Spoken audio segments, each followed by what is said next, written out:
Bonjour et bienvenue dans Les Experts.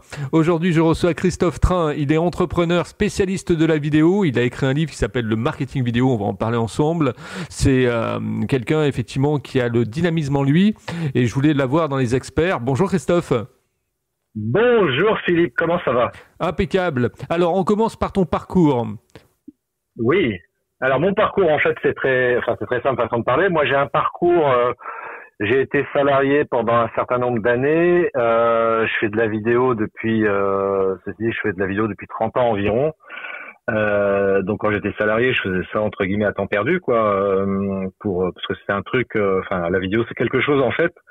Pour expliquer un petit peu la jeunesse, j'en parle un petit peu d'ailleurs dans mon livre. C'est-à-dire que c'est par l'intermédiaire de ma maman en fait qui était passionnée de cinéma, de cinéma français en particulier, que m'est venu le goût du cinéma et de la vidéo en particulier, parce que voilà, la vidéo c'était un support assez facile pour créer des histoires. Et moi c'est ça qui me passionne vraiment quoi, c'est de créer des histoires. J'en parlais encore avec un entrepreneur pas plus tard que ce matin, c'est-à-dire que je disais moi ce que j'aime bien avec la vidéo, même si c'est pour faire des vidéos pour des entreprises industrielles et que je dois filmer de manière caricaturale, si je dois exprimer ça comme ça, je dois filmer des boulons, des vis, des choses comme ça. Bah après moi ce qui me plaît c'est d'essayer d'arriver du moins à construire une histoire autour de ça pour que ça donne envie en fait pour le spectateur, ça donne envie de regarder la vidéo.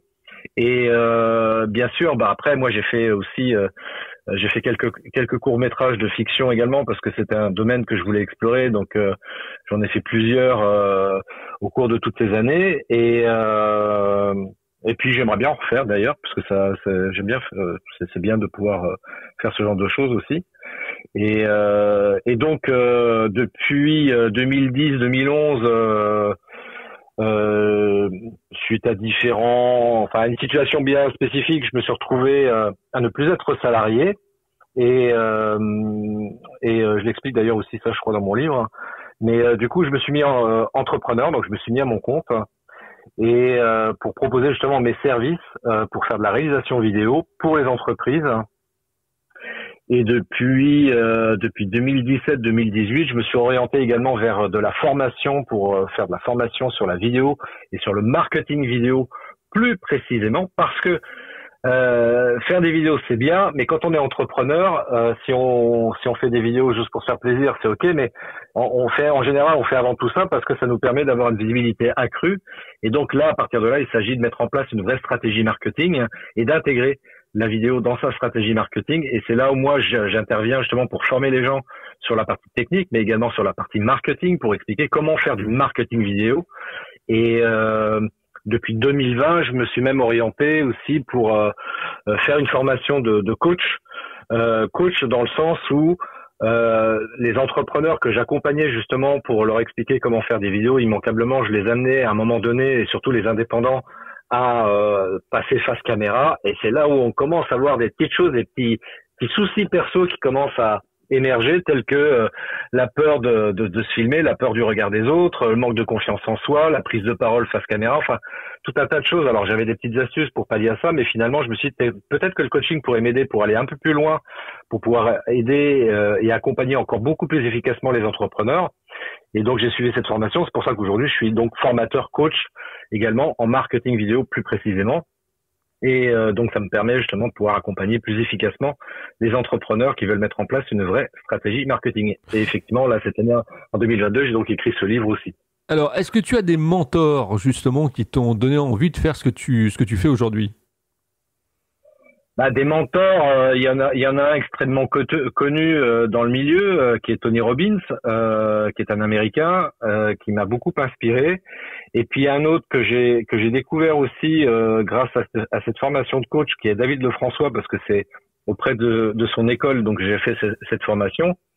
Et je me suis dit, ce monsieur m'inspire également beaucoup dans sa manière de fonctionner par rapport au coaching précisément. Et du coup, comme comme dirais-je, c'est lui qui a créé donc l'Institut des neurosciences appliquées, qui est l'école qui permet donc d'apprendre à se former au coaching. Je me suis beaucoup passionné aussi par rapport aux neurosciences, parce que c'est vrai que c'est un domaine qu'on connaît pas trop, qui a l'air comme ça assez nébuleux, assez complexe à appréhender. Et en fait, je me rends compte que c'est quelque chose d'extrêmement intéressant justement pour apprendre déjà à travailler sur soi, parce qu'on peut pas, on peut difficilement du moins accompagner ou coacher les gens si on fait pas d'avoir un travail sur soi. Et mieux se connaître, il y a cet adage que tu connais, Philippe, qui dit connais-toi toi-même. Et c'est vrai que c'est quand on se connaît mieux, mieux connaître les autres, et puis faire preuve aussi de plus de, c'est un mot un peu galvaudé, mais néanmoins qui est très juste, faire preuve de plus de bienveillance par rapport à soi et par rapport aux autres. Alors, peux-tu nous raconter une journée type de travail, du matin jusqu'au soir? Comment ta journée se décompose? Qu'est-ce que tu fais? Quelles sont les différentes tâches? Alors le problème c'est que j'ai pas de journée type dans le sens où compte tenu de mon activité, je peux faire plein de choses. Enfin, les jours se suivent et se ressemblent pas forcément. C'est-à-dire que je vais démarrer ma journée parfois en checkant mes emails, les messages sur les réseaux sociaux, parce que j'essaie autant que possible de me discipliner là-dessus pour pas être dérangé par les messages. Donc je fais ça une fois le matin, une fois le midi, une fois le soir en général. Et puis entre deux, ça va être soit pour travailler sur un montage vidéo, en tout cas une prestation vidéo pour un client. Ça va être aussi parfois pour faire de la formation. Et puis aussi ça peut être agrémenté de coaching. Donc là je vais accompagner, prévoir des sessions, enfin des séances de coaching avec des entrepreneurs. Donc c'est assez varié quand même. D'accord. Est-ce que tu as eu des difficultés pour pouvoir trouver le bon prix, le prix psychologique par rapport effectivement à tes services? Alors ça, c'est une très très bonne question, parce que tu vois, ça c'est un truc que j'ai découvert. Un camarade coach, donc qui était dans la même école de coaching que moi, donc à l'Institut des neurosciences appliquées, a proposé en fin 2020, parce que lui il est ancien comptable et lui donc il était passionné par la relation à l'argent, et donc il proposait un atelier sur la relation à l'argent. Et j'ai découvert que j'avais des petits soucis encore sur justement, tu parles de tarifs, quel est le prix juste, et souvent dans quelques domaines que ce soit d'ailleurs, souvent on est confronté à cette problématique, à se dire mais quel est le prix, à quel prix je vends ma prestation. Quand c'est un produit à vendre, c'est assez facile, hein, on peut très très vite calculer facilement le tarif, mais quand c'est une prestation de service, de se dire voilà, je vais rendre un service à quelqu'un, est-ce que je le facture 50 euros de l'heure, 100 euros de l'heure ou plus? Et c'est là où on se rend compte que on a un vrai problème souvent par rapport à l'argent, parce qu'on se dit ouais, mais si je propose 300 euros de l'heure, quelle légitimité je peux avoir par rapport à ça? Et on se retrouve confronté à des problèmes personnels sur la tarification, sur la juste tarification. Et en fait, moi, j'ai simplifié, en tout cas par rapport à moi, je ne sais pas si ça peut inspirer des gens, mais moi j'ai dit simplement, voilà, pour trouver le prix juste, il faut que je me sente en phase avec ce prix. C'est-à-dire, je mets le prix devant les yeux, et comment je vibre avec ça. Est-ce que je me sens à l'aise ou pas à l'aise avec ce tarif-là? Et si j'estime en mon fort intérieur que le prix est juste, même s'il peut sembler peut-être élevé, eh bien, c'est OK pour moi. Par contre, évidemment, si dans mon fort intérieur, je me dis, oula, je me sens pas en phase avec ce tarif, même si ça serait bien éventuellement, je le fais pas. Tu vois, donc j'ai résolu le problème de cette manière-là pour trouver le bon tarif. Et c'est vrai que c'est pas évident, hein. Même les artistes, ils ont du mal, effectivement, ils savent créer, mais vendre, Oui. c'est autre chose, quoi. C'est clair. Vendre, c'est vraiment une autre compétence qu'il s'agit d'avoir, et c'est valable pour tous les métiers. Tu parles des artistes, c'est très juste, parce que c'est pas spécifique aux prestataires de services, mais c'est valable pour tous les types de métiers. C'est de se dire, mais ouais, ok, je suis très bon dans mon domaine, mais comment je me vends, quoi? Alors, quels sont les deux conseils que tu donnerais aux personnes qui vont écouter cette interview et qui ont envie de se lancer dans la vidéo et qui ont peur de se mettre devant une caméra, qui ont peur effectivement de se mettre en projection, et puis peut-être le montage aussi. Le montage, c'est quelque chose qui fait peur aux gens, quoi. Ah oui, clairement, oui, effectivement. Alors, moi, l'astuce, même encore que j'utilise pour au départ, avant de comment dirais-je, de rentrer, enfin de creuser un petit peu plus pour voir d'où peut venir le problème du fait d'avoir peur de se filmer ou de pas être à l'aise face caméra. Moi, ce que je dis, le truc très simple, franchement, et ça marche à tous les coups, ça, c'est juste en dessous de l'objectif de ta caméra, que ce soit un smartphone ou un réflexe, peu importe, mais juste en dessous de l'objectif de la caméra, c'est avec un bout de scotch, colle une photo de quelqu'un que tu aimes, qui t'inspire, avec qui tu te sens vraiment bien quand tu vois son visage, etc. Et ça peut être quelqu'un de vivant ou pas, de réel ou de fictif, peu importe. Ça pourrait être la photo de Superman si c'est le genre de personnage qui t'inspire, tu vois. Mais tu mets juste cette photo-là juste en dessous de l'objectif. Et quand tu parles face caméra, forcément, ton regard est quand même indirectement attiré par la photo de ce personnage-là. Et c'est ça qui va te redonner confiance et te sentir à l'aise face caméra. C'est vraiment le meilleur conseil que je puisse donner. Ouais, tu captes l'émotion, en fait. Tu captes le charisme de ce qu'il y a sur la photo. C'est ça, exactement. C'est d'arriver à capter le charisme qui transpire de la photo, ouais. Mais tu sais qu'en radio, c'est pareil. Hein. Bon, on a le personnage, c'est vrai, mais on imagine effectivement un personnage. Et à partir de ce moment-là, on parle à ce personnage-là. Et après, tout le monde se retrouve bien sûr dans le dialogue. Mais c'est vrai qu'on a ce personnage-là. Moi, quand j'ai commencé en radio, on m'a dit, oui, tu imagines que bah, tu parles à un membre de ta famille, à quelqu'un que tu aimes bien, à quelqu'un que tu es fan, etc. Et tu es tellement en empathie avec cette personne-là que tu ressens les émotions et tu te transfères effectivement ces émotions-là.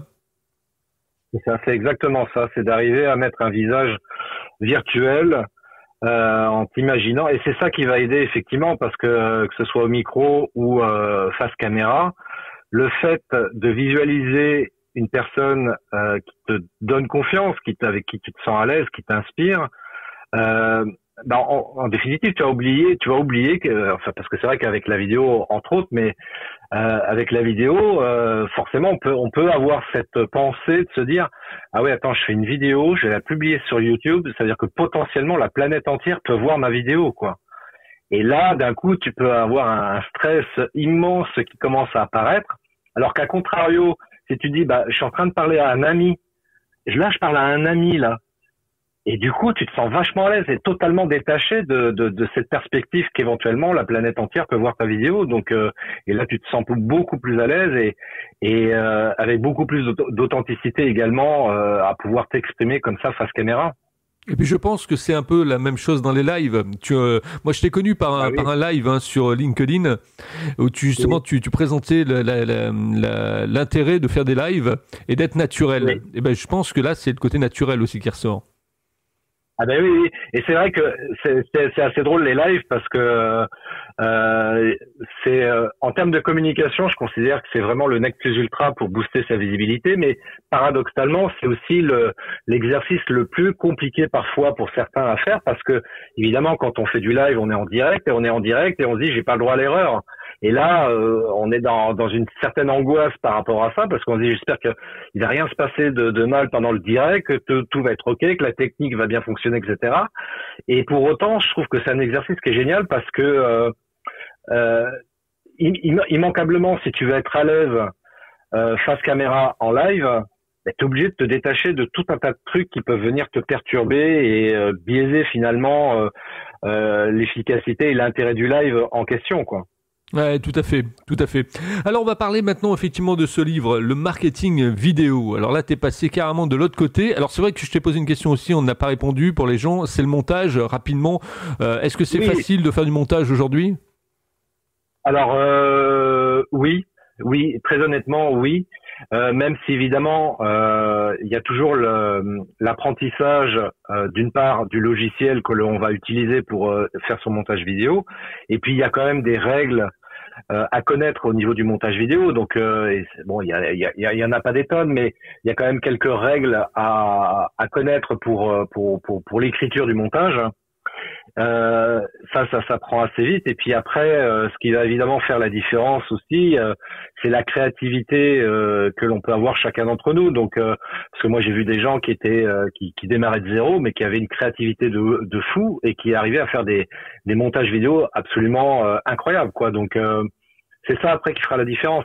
C'est pour ça que moi, quand j'accompagne les entrepreneurs à la partie technique, que ce soit le tournage comme le montage, moi j'essaye d'apporter au maximum les connaissances les plus efficaces, les plus simples, hein, parce que la vidéo, moi, ça fait depuis plus de 30 ans que j'en fais, mais en quelques heures ou en quelques jours, on peut très vite apprendre à faire du montage vidéo, un montage vidéo qui soit de bonne qualité, pour pas dire de qualité professionnelle. Hein. Et après, il faut avoir le goût, bien sûr, pour ça, parce que c'est comme pour tout. Hein, si on trouve ça contraignant, etc., bah, c'est sûr que ça va se ressentir dans le montage. Alors que si on a une certaine passion qui commence à se révéler, et qu'on a surtout du plaisir, parce que ça c'est indispensable. Et c'est pas spécifique au montage, même d'ailleurs, c'est valable pour tout. Quand on a du plaisir à faire les choses, bah forcément on apprend plus vite et on prend du coup plaisir à faire les choses, quoi. Donc le plaisir, c'est vraiment une des particularités qui sont indispensables au-delà du fait d'apprendre et d'acquérir des compétences pour faire du montage vidéo. Et moi, en tous les cas, moi, ce que je fais au niveau des formations, des accompagnements que je propose, c'est justement de permettre aux gens très rapidement, avec un logiciel qui est relativement simple à manipuler, à faire du montage très très vite et sans se casser la tête sur des considérations techniques trop sophistiquées ou trop complexes. Ouais, et puis voilà. il faut mettre du rythme dans tout ça, quoi. Il faut qu'il y ait une densité. Ouais, il faut vraiment qu'il y ait une densité, il faut qu'il y ait du rythme. Et c'est pour ça que en termes de montage vidéo, ce qui est intéressant, toi tout à l'heure tu parlais d'émotion et avant tout, tu vois, moi évidemment je me base sur tout ce que j'ai pu lire, voir ou entendre sur les neurosciences, mais c'est vrai qu'aujourd'hui, tu vois, par exemple, on parle de neuromarketing. En France, c'est vrai que c'est extrêmement cadré ce truc-là, contrairement à d'autres pays européens, mais néanmoins, le neuromarketing, ce que je trouve intéressant, c'est qu'il te fait prendre conscience que en fait, pour être très très simple, il te fait prendre conscience que tous nos actes d'achat et nos décisions, même d'une manière générale, sont en fait régis par nos émotions. Et donc, si au travers d'une vidéo, tu arrives à susciter de l'émotion, tu as déjà fait la moitié du job, dans le sens où tu vas très fortement inciter la personne à prendre contact avec toi et pourquoi pas acheter tes produits et services. Allez, on tourne une autre page, la page de ton livre, donc le marketing vidéo. Alors, comment l'histoire effectivement se fait? Raconte-nous un peu le pitch par rapport à la création de ce livre. Tu t'y es mis à plusieurs reprises, tu l'as créé en une seule fois, ça a été long? Ouais, ça a été très long, ouais. Ça a été très très long parce que j'ai été confronté à un truc, je pensais vraiment pas être confronté à ça. Ce qui m'a rassuré, c'est de me rendre compte, parce que j'écoutais un podcast d'une dame, pareil, qui avait écrit un livre, je me souviens plus sur quel sujet, mais qui exprimait la même chose que j'ai rencontré, c'est-à-dire qu'elle aussi, pour son premier livre, elle disait qu'elle avait rencontré le syndrome de l'imposteur. Mm-hmm. Et c'est assez paradoxal parce que j'ai aucun problème pour parler vidéo dans les vidéos que je diffuse sur les réseaux, mais parler vidéo dans un livre, je me suis dit mais quelle légitimité j'ai pour pouvoir parler de vidéos au travers d'un livre. Et ça a été un truc de fou. Donc je me suis fait coacher pour m'aider à avancer là-dessus, pour être très transparent et je l'ai même dit d'ailleurs dans mon livre. Mais je me suis fait coacher par rapport à ça entre autres parce que je me suis dit waouh, pourquoi j'ai ce blocage là. Et voilà, bon, c'est pour ça que ça a mis un petit peu de temps à sortir. Et je voulais quand même sortir ce livre-là parce que j'avais vraiment envie de partager en fait l'essence même de tout ce que j'enseigne depuis des années sur le marketing vidéo. Et je me suis dit qu'écrire un livre, c'était un bon moyen justement pour pouvoir partager ça pour les entrepreneurs en particulier qui sont complètement débutants en vidéo et en marketing vidéo encore plus, pour leur permettre d'avoir le pack de survie suffisant pour pouvoir commencer à se lancer dans le marketing vidéo. Donc c'est pour ça que j'ai voulu écrire ce livre et donc il est sorti là fin mai 2022 et ouais, moi je suis fier quand même du bouquin que j'ai écrit et puis j'ai eu de très bons retours par rapport à ça aussi, donc je suis vraiment content de l'avoir fini et de l'avoir de le proposer en tout cas pour ceux qui le souhaitent. Voilà. Donc pour ceux qui le souhaitent, vous me contactez. Voilà. Oui, et puis quand tu écris un livre, tu es reconnu comme un expert. C'est-à-dire que quelque part, tu as l'expertise, tu as la qualité d'expertise. Je te dirais que c'est aussi un des éléments aussi qui m'ont incité à vouloir écrire ce livre parce que évidemment je parle de marketing vidéo et très concrètement le livre pour moi J'attends absolument pas de gagner de l'argent grâce à ce livre-là en particulier, en tout cas directement. Moi, je voulais et je veux toujours, et c'est comme ça que je l'utilise encore aujourd'hui. Je m'en sers uniquement, enfin en tout cas principalement comme un outil marketing, parce que comme tu l'as très bien dit, c'est assez curieux, mais c'est comme ça. Quand tu dis que tu es auteur et que tu as écrit un livre, le regard des gens n'est pas le même, hein. Les gens te considèrent comme un expert. On se dit waouh, le gars il a écrit un bouquin, ah ouais, ça doit être quelqu'un de sérieux. Et même si les gens le lisent pas le livre, hein, mais il te donne un crédit de confiance incroyable. Et pour des raisons principalement marketing, c'est pour cette raison-là que j'ai voulu écrire ce livre aussi. Eh oui, ouais, mais je comprends ça, ouais, tout à fait. Oui, et puis c'est un livre, ça reste. Donc, les gens, effectivement, vont le retrouver et vont se le partager également et vont commenter le bouquin.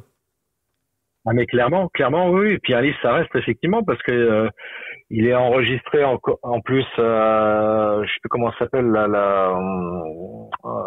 c'est pas l'INA, c'est pour les vidéos, mais pour les livres, il y a une bibliothèque qui référence en fait tous les ouvrages qui sont écrits en France. Et donc du coup, je sais que mon livre, quoi qu'il arrive, il restera, tu vois. Donc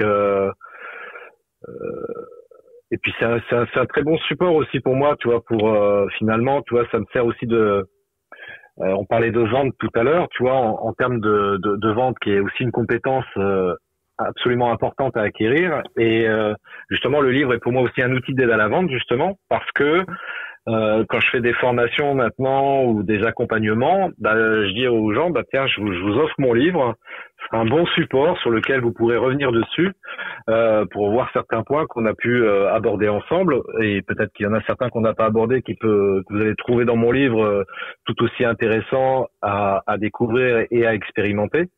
Et ouais, à ce niveau-là, pour moi, c'est un outil marketing et aussi un outil d'aide à la vente, hein. Et tu as des retours, je veux dire, effectivement, tu commences à avoir des retours sur ce livre, sur ton écriture, sur le contenu. Les gens te disent quoi? Bah, ils me disent que c'est un super bouquin justement pour apprendre le marketing vidéo. Je te dis ça en substance parce que j'ai évidemment eu quelques retours divers et variés par rapport à l'écriture de ce livre, par rapport à ce livre plus précisément. Et en résumé, c'est ça, quoi. Les gens, ils trouvent un intérêt très évident pour eux, pour apprendre, pour redécouvrir ou pour approfondir certains points concernant le marketing vidéo. Donc moi vraiment ça me fait plaisir, toi, d'avoir ce type de retour. Ah bah c'est clair parce que ça te permet effectivement d'avoir un feedback, quoi. Bah carrément. Et puis tu vois, enfin moi par rapport à ça, enfin dans ce qu'on appelle en développement personnel par exemple, mais dans le cadre de ma mission de vie qui est justement d'être dans le partage, tu vois, de partager mes connaissances, mes compétences, hein, ça me nourrit justement par rapport à ça, parce que je me dis bah ouais, c'est vraiment pas inutile d'avoir écrit ce livre, hein. Et je suis convaincu que il y a encore plein de gens qui vont le découvrir et qui vont y trouver un intérêt certain par rapport à ça. Parce qu'encore une fois, tu vois, moi j'avais cette problématique au départ quand j'ai écrit mon livre. Évidemment, j'ai fait du benchmarking pour voir un petit peu ce qui pouvait être écrit en termes d'ouvrages sur le marketing vidéo. Et je pense à deux auteurs en particulier, dont un que je connais très bien, qui est un copain qui s'appelle Thomas Gazio, qui a écrit La boîte à outils du marketing vidéo. Qui est passé dans les experts d'ailleurs, que je salue. Nous te saluons, Thomas. Ah oui, avec Thomas. Et en plus, c'est très drôle parce que pour la petite histoire, Thomas m'avait interviewé quand il était dans l'écriture de ce livre, et je suis dans son livre aussi. Tu vois, j'ai collaboré à l'écriture de son livre, et c'est vraiment un copain, et c'est pour ça que moi je me suis dit, son livre est vraiment très bien. J'invite vraiment les gens à acquérir son livre. Mais moi, du coup, je voulais avoir une approche différente, tu vois, du marketing vidéo. Et je me suis dit, quoi de mieux que de partager ce que j'ai vécu au travers des accompagnements ou des formations que j'ai pu faire, justement pour partager ma vision justement du marketing vidéo, et apporter des conseils, des astuces, tu vois, pour permettre aux gens d'aborder ce thème-là différemment. qui vient totalement en complément de ce que Thomas a pu écrire lui sur le sujet également. Tout à fait. Alors, Christophe Train, il a également un site internet, www.christophetrain, tout est accroché.fr. Vous y retrouverez toute une foule d'informations sur le marketing vidéo, sur la vidéo, sur son parcours, sur la page à propos. On y apprend pas mal de choses. Et en même temps, effectivement, il fait de l'accompagnement, comme il vous le disait, donc du coaching. Donc, n'hésitez pas à le contacter, à rentrer en mise en relation avec lui, parce que c'est quelqu'un, moi, que j'ai trouvé très simple. Vraiment, franchement, j'ai trouvé simple dans ta façon mes points simplistes, dans ta façon effectivement d'expliquer les choses. Et dans tes vidéos, effectivement, il y a de l'humour, c'est sympa, etc. Tu te prends pas la tête, t'as pas le melon. Et ça, c'est vraiment très important pour les élèves qui vont te faire confiance, parce que justement, tout va être fluide, quoi. C'est ça, c'est exactement ça. Effectivement, moi, c'est ce que, en termes de retour que j'ai justement sur les formations, les accompagnements que je fais, souvent, c'est ce que les gens me disent. Ils me disent, ce que j'apprécie chez toi, c'est que tu pars pas dans dans un vocabulaire ou des explications compliquées, anglophones, qu'on comprend pas, etc. J'essaye d'être le plus simple possible, comme tu viens de le dire très justement, pour permettre aux gens de comprendre en fait les mécaniques en termes de technique vidéo ou de marketing, et pour que ce soit accessible au plus grand nombre, parce qu'il y a plein de gens qui en vidéo on peut rentrer dans des termes techniques très très vite et les gens vont être vite déroutés. Et puis de la même manière sur le marketing, il y a plein de concepts marketing. Je vois moi dans mon livre, moi j'ai repris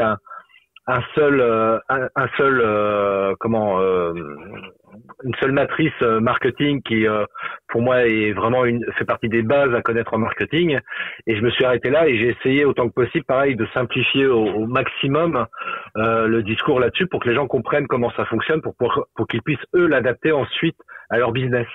Ouais, tout à fait, mais c'est exactement ça, c'est ce qu'il faut faire, hein. Il faut être effectivement pragmatique et puis faire du step by step, quoi, étape par étape, parce que les gens effectivement apprennent à leur rythme, hein. Donc chacun apprend effectivement au rythme qui est le sien, quoi. C'est ça. Effectivement, moi c'est ce que je dis. Il s'agit d'appliquer ce que j'appelle la règle des 4 P, c'est-à-dire le plus petit pas possible et de pas vouloir aller trop vite. Donc il s'agit de faire preuve de patience aussi, parce que forcément intégrer toutes ces notions, c'est pas forcément évident pour tout le monde. Donc comme tu le dis, voilà, y aller étape par étape, tranquillement, à son rythme, et c'est comme ça qu'on va pouvoir intégrer malgré tout assez rapidement les informations, les compétences, et puis encore une fois, tu sais, rien ne vaut l'expérience. Moi, c'est ce que je dis toujours. Moi, ce que je vous raconte, c'est bien, mais après, expérimentez par vous-même, notamment, par exemple, pour revenir sur le livre, lisez le livre, mais expérimentez vous aussi. Faites des vidéos, et voilà. Et les premières vidéos, qu'on soit bien clair, elles seront peut-être pas parfaites, elles seront peut-être même pas terribles du tout, pour être plus simple, hein. Mais c'est que comme ça que vous apprendrez à vous améliorer, et vos premières vidéos que vous allez faire, vous allez dire ouais, c'est pas terrible, mais c'est pas grave, on s'en fout. Comme j'ai toujours aussi, fait vaut mieux que parfait, et à un moment donné, à force d'expérience, d'entraînement, etc., vous allez améliorer votre manière de faire de la vidéo, votre façon de communiquer au travers du marketing vidéo, et c'est comme ça qu'on apprend beaucoup plus, quoi. Tout à fait. On va conclure cette interview avec la question marqueur des experts que tout le monde attend, parce que c'est là où les gens me mettent un peu sur le grill, hein. Chacun effectivement dit un peu ce qu'il ressent par rapport à cette question. Comment tu trouves ma façon d'interviewer les gens, Christophe ? Écoute Philippe, moi je trouve ça très très agréable. Ce qui est agréable d'autant plus, même si moi personnellement j'ai essayé de le respecter aussi, mais ce que je trouve très agréable dans ta manière d'interviewer, c'est que tu coupes pas la parole. Et c'est assez rare dans le milieu des interviews, j'allais dire dans le milieu journalistique, mais on va rester dans le milieu des interviews. Et puis t'es vachement sympa, Philippe, aussi, ça c'est bien, ça. Merci. Oui, faut le dire. www.christophetrain.fr, c'est le site internet. Vous pourrez effectivement donc y trouver toute une somme d'informations importantes sur le marketing vidéo. Je te remercie, Christophe, effectivement, d'avoir été avec moi dans les experts, d'avoir effectivement apporté ton savoir-faire et ton apport de contenu. C'était très très riche pendant 29 minutes. Si vous aussi vous voulez être interviewé dans les experts, vous me contactez sur contact contact@libre-antenne.fr. Le tiret, c'est le 6. contact@libre-antenne.fr. Et je vous ferai passer effectivement dans cette émission où vous pourrez faire passer votre savoir-faire et votre connaissance, votre application de votre métier ou de votre passion. Et je vous dis à demain avec un nouvel invité. Merci Christophe. Merci beaucoup Philippe, merci encore pour l'accueil.